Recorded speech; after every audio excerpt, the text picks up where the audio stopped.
Bonsoir, merci de nous rejoindre pour le 23h dans l'actualité ce soir. La ville de Dabakala a abrité ce samedi un meeting pour rendre hommage au président de la République Alassane Ouattara pour ses actions de développement. La rencontre s'est tenue en présence du Premier ministre Amadou Gon Coulibaly.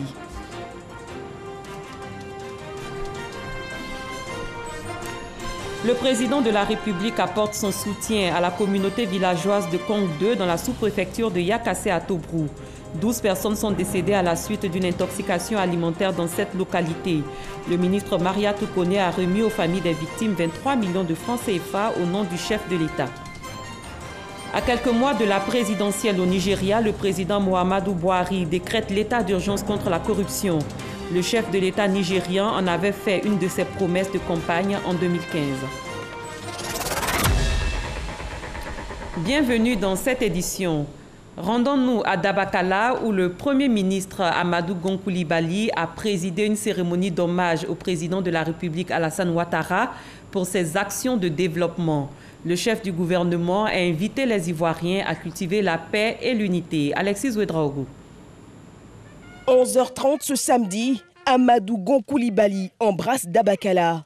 Le cœur de la région du Yambol reçoit le chef du gouvernement pour rendre hommage au chef de l'État Alassane Ouattara et saluer ses actions de développement dans la région. Nous avons jusqu'à 90% de villages électrifiés aujourd'hui, 90% des villages qui ont l'eau potable, 90% des villages du département de Dabakala qui sont accessibles, donc qui ont une route, et 90% au moins des villages de Dabakala qui ont un centre de santé. C'est déjà assez pour venir dire merci à cet illustre bâtisseur. Ministre Djamala, nous sommes vraiment heureux de cette... vraiment. Au pupitre des allocutions se succèdent les fils de la région, un seul mot en bouche, reconnaissance. Toutes les populations savent que l'avenir de Dabakala est lumineux au regard de tous les projets programmés dans différents domaines pour permettre à notre région de rattraper son retard. Dabakala est Alassane Ouattara. Dabakala lui appartient. Et Dabakala restera Alassane Ouattara tout le temps. Et comme on le dit chez nous en Djoula, c'est Froutoutou. Invité à son tour à prendre la parole, le Premier ministre n'a pas caché sa joie d'être à Dabakala et dit toute l'affection du chef de l'État à cette région du Yambol. Je ne peux pas dire que tous les problèmes des Ivoiriens sont réglés. Mais il n'est pas vrai, il n'est pas exact de dire que la croissance économique soutenue depuis 2012, de 9% en 2012 et 2017, et que cette croissance économique ne s'est pas diffusée dans le tissu social au niveau de la Côte d'Ivoire. Parce que ce que nous venons de faire aujourd'hui, parce que l'annonce des villages de 500 habitants qui seront tous électrifiés, parce que tout ce que nous disons concernant l'eau potable, parce que tout ce que nous disons concernant les classes primaires qui sont construites, parce que tout ce que nous disons par rapport à ce qui est fait pour la santé, parce que toutes les augmentations de revenus que nous avons eues au niveau du monde paysan, parce que l'augmentation du SMIC, les augmentations des salaires de fonctionnaires, tout ça, mais c'est la redistribution de la croissance économique de la Côte d'Ivoire. Alors, ne nous laissons pas abuser.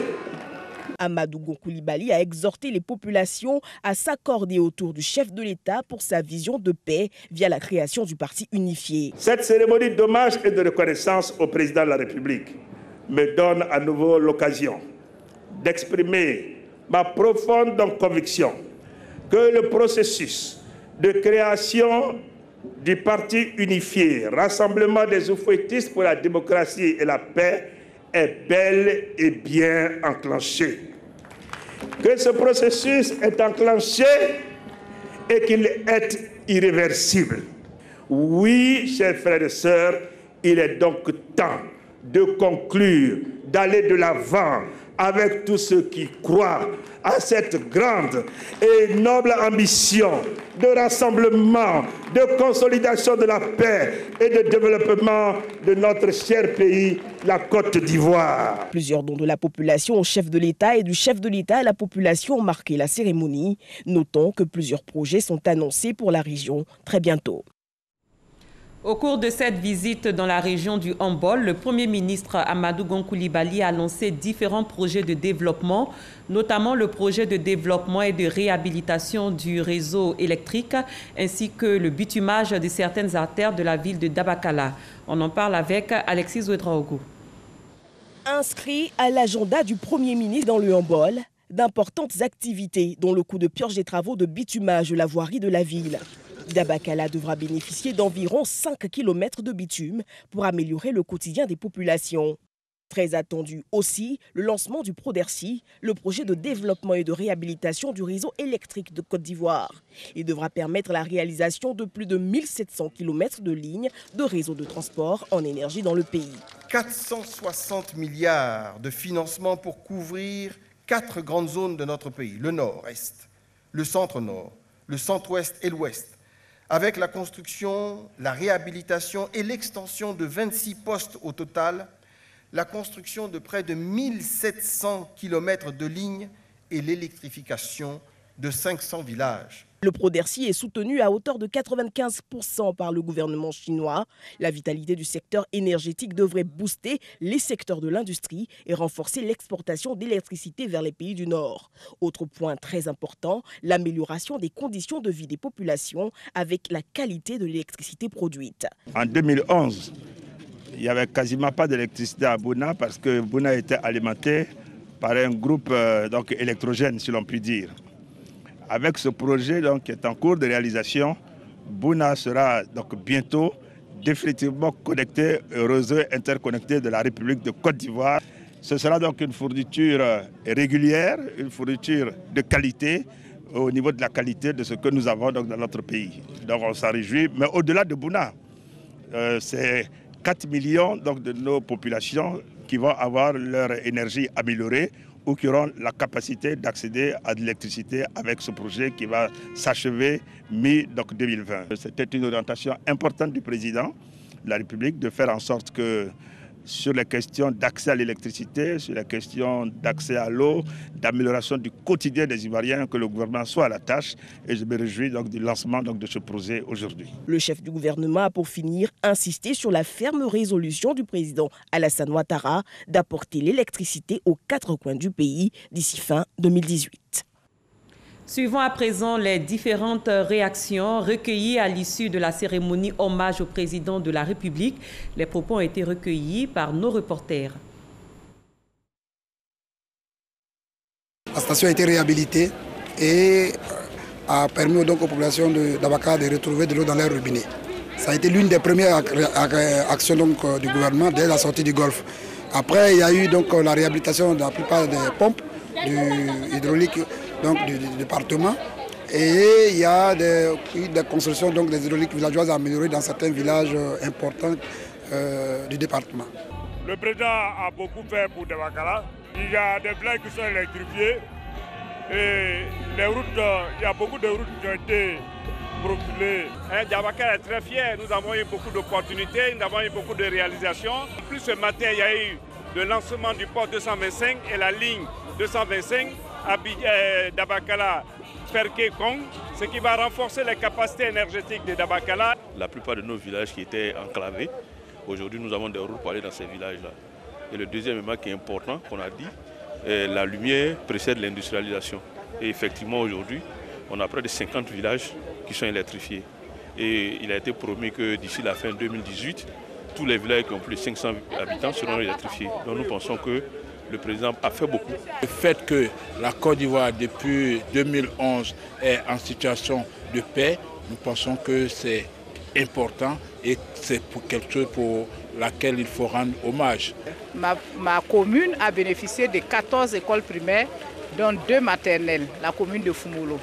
Tous les villages de la sous-préfecture de Fumolo ont été dotés d'une école primaire.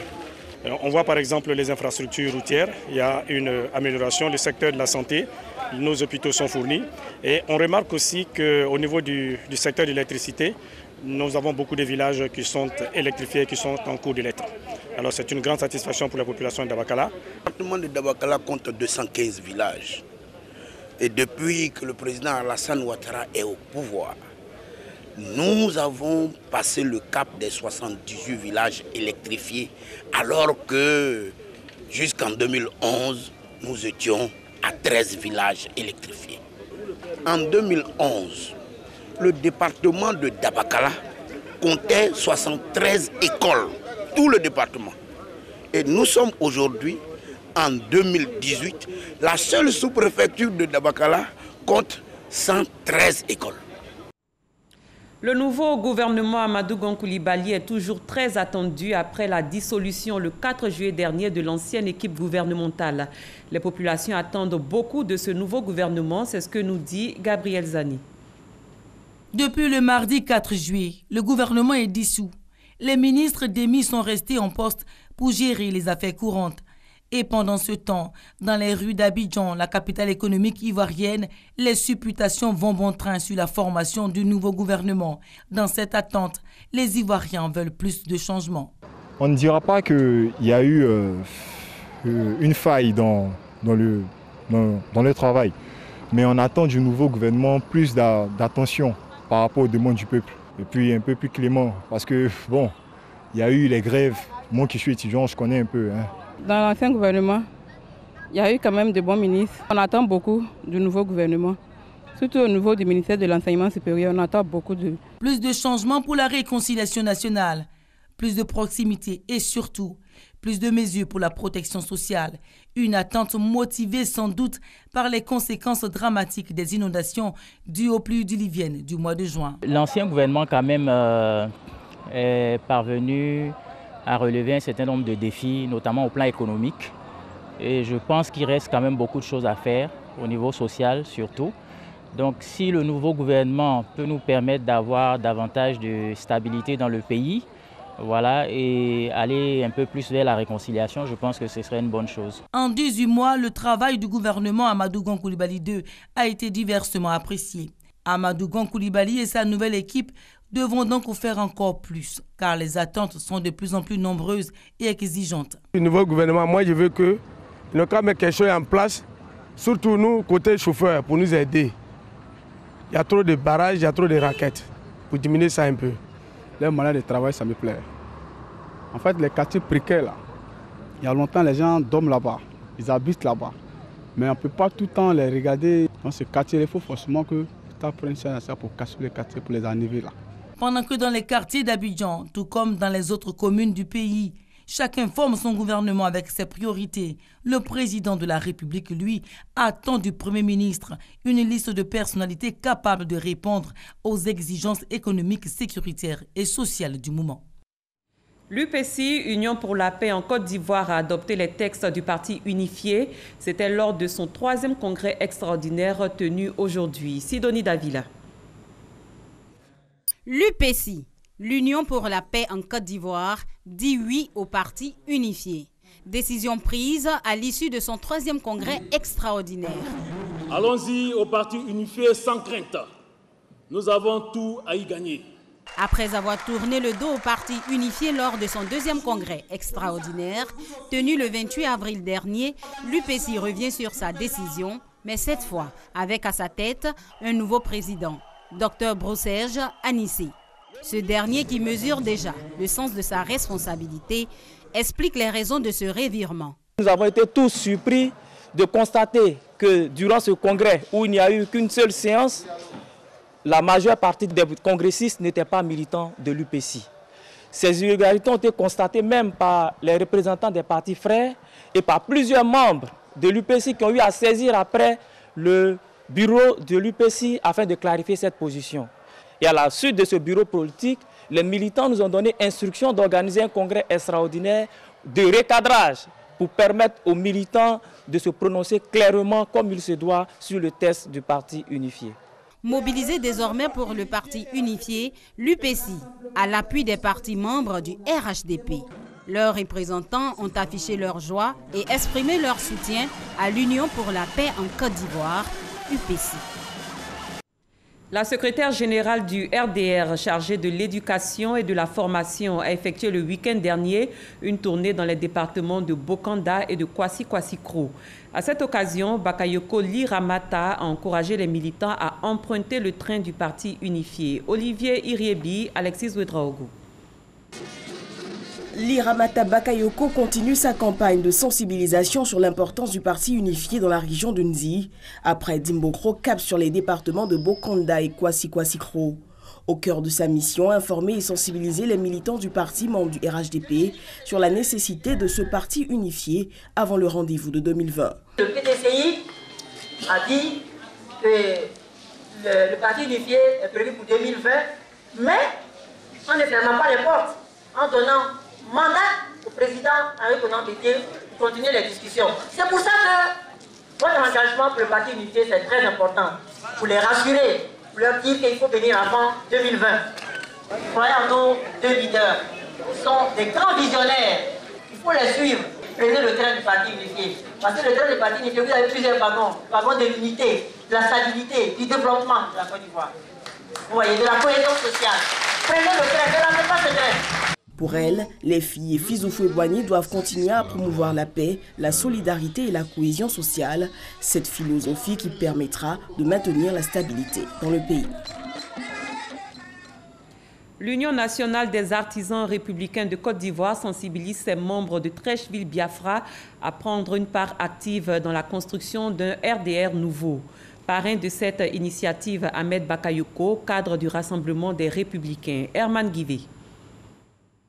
Les artisans, membres du Rassemblement des Républicains, réunis au sein de l'Union nationale des artisans républicains de Côte d'Ivoire, ne veulent pas rester en marge des actions engagées par la direction de leur parti en vue du positionnement du RDR pour les échéances électorales de 2020. Pour traduire en actes cette volonté, ils se sont réunis à Trècheville, au quartier Biafra. Parrain de cette cérémonie, le ministre d'État, ministre de la Défense, Ahmed Bakayoko, cadre du RDR.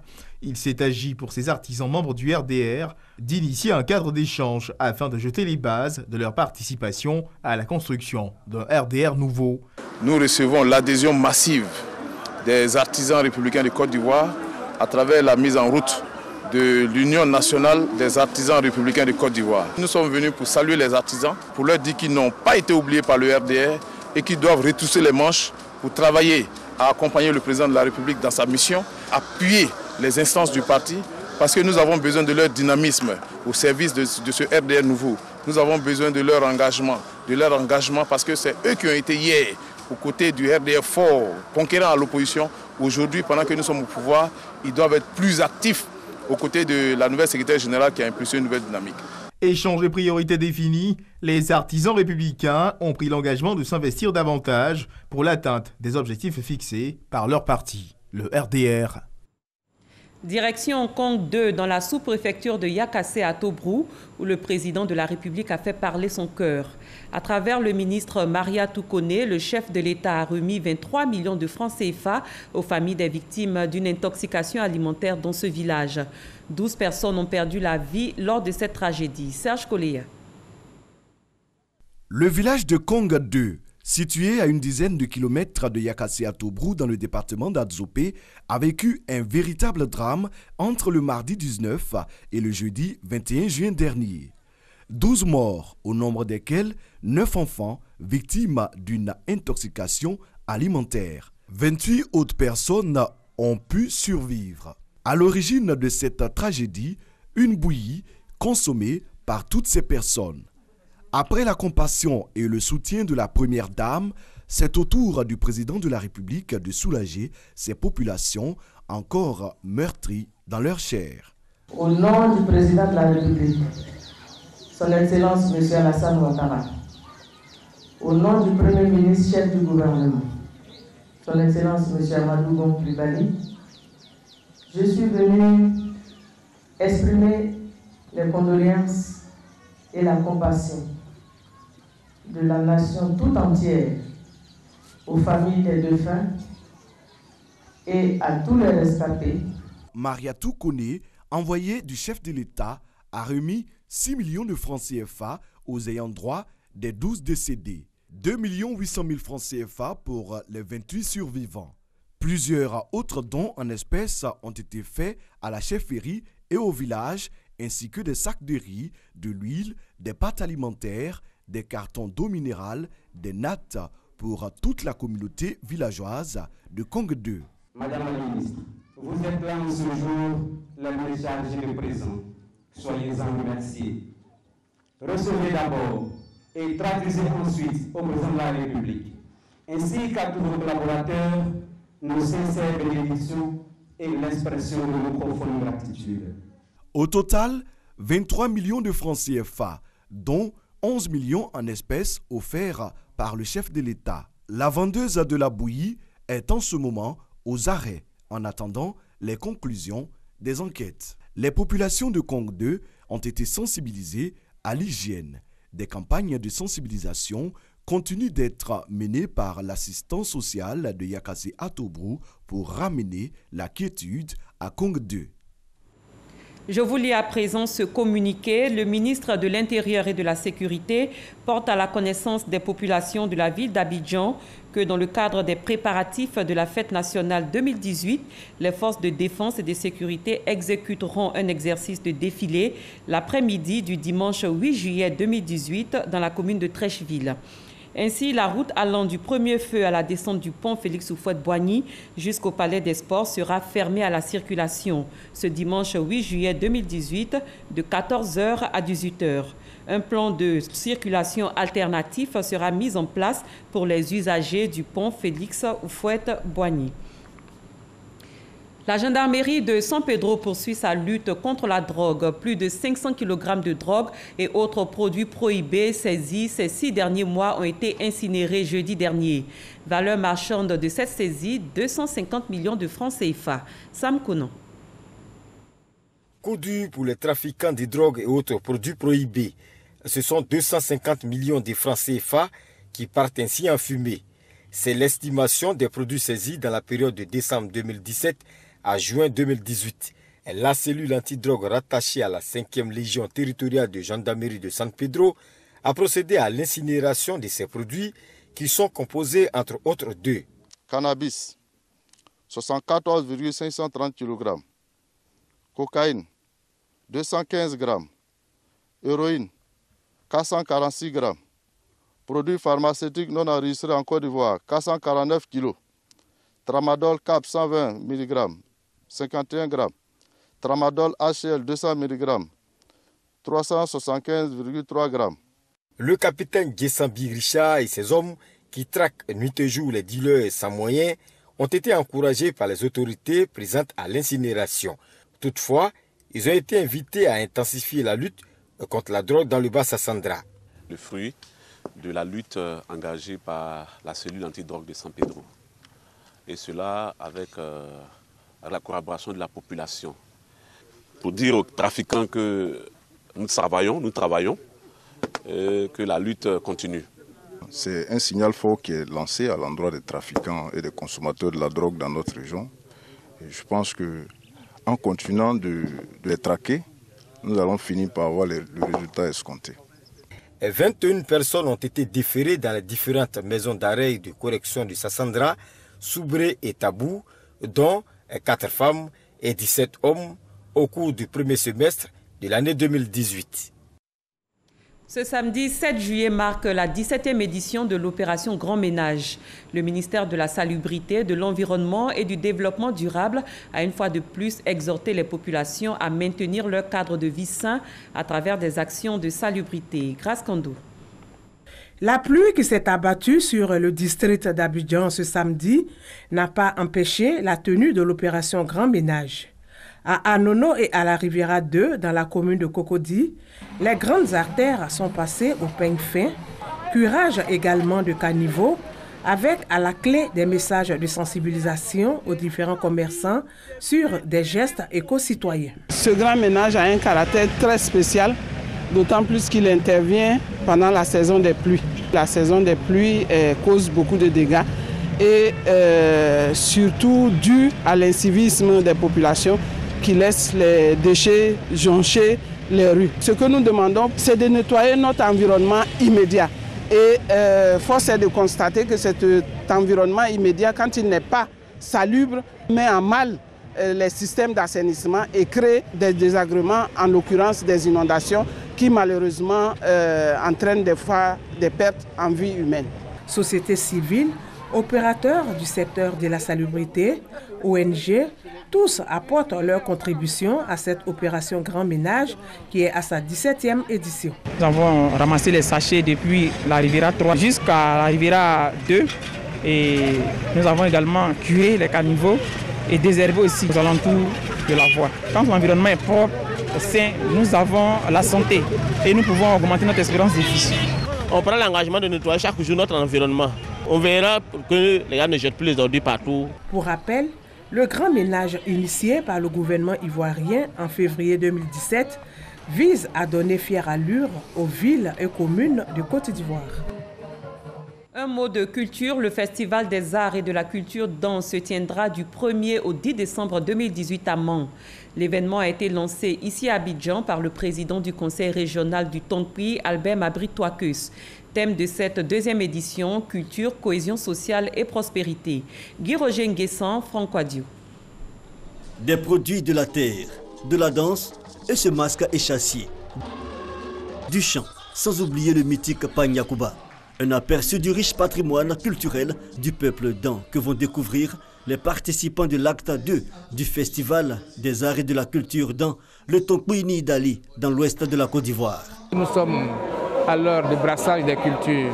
Nous sommes à l'heure où les peuples se rencontrent, où les cultures se rencontrent. Dans le moment de ces rencontres-là, chacun doit apporter quelque chose.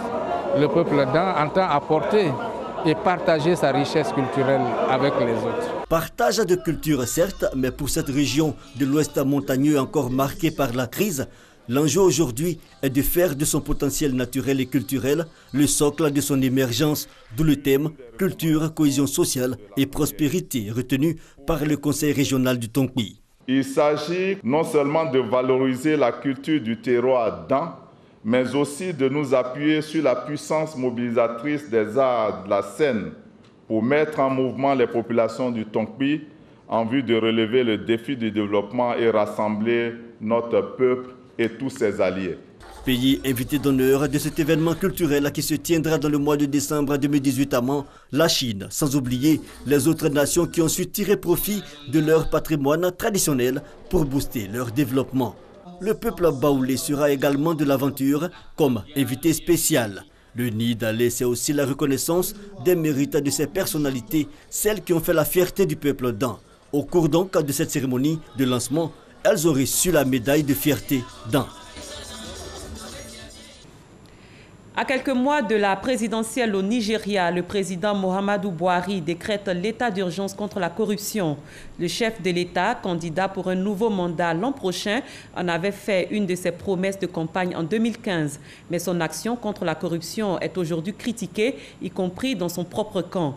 Le président Buhari souhaite intensifier cette lutte et ordonne que les biens mal acquis soient gelés. Fin de cette édition. Merci de l'avoir suivi. Très bonne fin de soirée. Je vous retrouve demain.